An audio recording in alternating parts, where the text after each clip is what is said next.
حضرت جنید بغدادی رحمۃ اللہ علیہ کے دور میں ایک مسلمان عالم نے اسلام کو چھوڑ کر عیسائیت کو اپنا لیا۔ لوگوں کو بڑا تعجب ہوا کہ اتنا بڑا عالم شخص آخر اس نے اسلام کو کیوں چھوڑا۔ لوگوں نے یہ سمجھا کہ شاید اس نے کسی عیسائی کے ساتھ مناظرہ کیا ہوگا اور مناظرے میں شرط طے پائی ہوگی کہ جو شخص ہار جائے گا وہ اپنا اسلام چھوڑ کر دوسرے کے اسلام کو قبول کر لے گا۔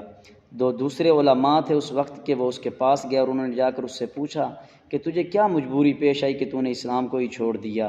تو وہ شخص کہنے لگا کہ سردیوں کی ایک رات تھی، بہت سردی تھی، سردیوں کی ٹھٹر رات تھی، میں اٹھا تہجد کے لیے اور میں نے کنویں سے پانی نکالا، پانی بھی بہت ٹھنڈا تھا اور سردی بھی بہت ٹھنڈی تھی۔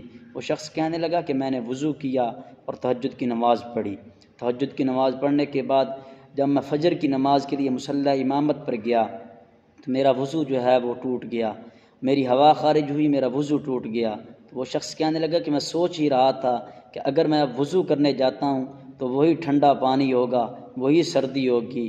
وہ کہنے لگا کہ میں اسی کشمکش میں نے نماز شروع کر دی۔ نماز کی جب میں رکوع میں پہنچا تو میں سوچ رہا تھا کہ اب اللہ تبارک و تعالیٰ کا مجھ پر عذاب آ جائے گا، لیکن میں نے پہلی رکعت مکمل کر لی۔ میرا دل تھوڑا سا بڑا ہو گیا کہ اب اگر عذاب نہیں آیا تو دوسری رکعت میں بھی نہیں آئے گا۔ وہ شخص کہنے لگا کہ میں نے دوسری رکعت بھی مکمل کر لی لیکن اللہ کا عذاب نہ آیا مجھ پر۔